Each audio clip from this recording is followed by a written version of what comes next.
ఏంటి మనకి నిత్య అవసరం ఏంటి, ఇప్పుడు మనకి ఏదైనా తెలిసిన విషయం తెలుసుకోవాలన్నా కానీ, మనకి ఏమైనా ఇన్ఫర్మేషన్ గ్యాదర్ కావాలన్నా కానీ ఎక్కడి నుంచి గ్యాదర్ చేస్తుంటాం మనం?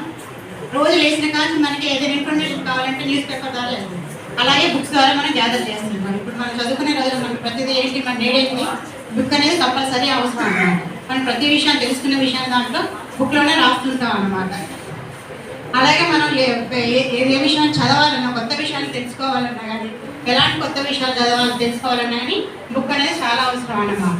ఇలా బుక్తో మనకి ఎలా రిలేటెడ్ ఉందంటే, మన బుక్ లేదు కూడా ఎటు వెళ్ళలేదు, అడ్రస్ కనుక్కోవాలన్నా, ఏదైనా ఇన్ఫర్మేషన్ కావాలన్నా కానీ ఒక బుక్ నాలెడ్జ్ ద్వారా తెలుసుకోగలుగుతున్నాం అన్నమాట. అలాగే మన ఇంపాక్ట్ కూడా ఏంటి, మనం ఒక ఎన్నో విషయాలు కూడా మనకి ఇప్పుడు బుక్ నాలెడ్జ్ ద్వారా తెలుసుకొని మనం ఎన్నో విషయాలు కూడా మనం షేర్ చేయగలుగుతున్నారు. మన సార్ వాళ్ళు అయితే ఎవరైనా కానీ బుక్ ద్వారా ఎన్నో విషయాలు షేర్ చేయగలుగుతున్నారు.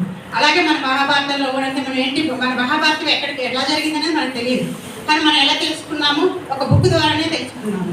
అలాగే వాల్మీకి రాసిన అలాగే ఎన్నో విషయాలు కూడా రామాయణ మహాభారతాలు ఎన్నో విషయాలు కూడా మనం బుక్ ద్వారానే తెలుసుకున్నాం అనమాట. అంటే బుక్ అనేది ఏంటిది మనలో ఒక పార్ట్ అనమాట. ఏంటి మనకి తెలియని విషయాలు, మన హిస్టరీ గురించి తెలుసుకోవాలంటే కామెడీ తెలుసుకొని మన పిల్లలకి చెప్పాలి. స్కూల్లో ఒక టీచర్కి కానీ, ఒక పేరెంట్ ఒక పిల్లలకి కానీ ఎవరికైనా చెప్పాలంటే మన బుక్ అనేది అంతే ఇంపార్టెంట్ అనమాట. ఇలా బుక్తో మనం చాలా ఇన్ఫర్మేషన్ అనేది గ్యాదర్ చేయగలుగుతున్నాము. ఏంటి ఇప్పుడు బుక్ లేకపోతే ఏంటి, ఇప్పుడు మన అమ్మ వాళ్ళకి ఏంటి అప్పుడు బుక్ చదవడం రాదు. అలాంటప్పుడు వాళ్ళు ఎక్కడికి వెళ్ళాలన్నా చేసినా కానీ ఇబ్బంది పడేవారు, ఊరి పేరు చదవలేదు, ఏది చదవలేదు. అదే మనం ఇప్పుడు చదువుకోవడం వల్ల, బుక్లో ఉన్న విషయాలు తెలుసుకోవడం వల్ల మనం ఎక్కడికైనా వెళ్ళగలుగుతున్నాం, ఎన్ని విషయాలు వెళ్ళాలి వేరే వాళ్ళు షేర్ చేసుకోగలుగుతున్నాము. అదే మన బుక్ అనేది ఏంటి ఎంతో ఇన్ఫర్మేషన్ అనేది ఇస్తుంది అన్నమాట. ఒక మైండ్ లాంటి అన్నమాట బుక్ అనేది.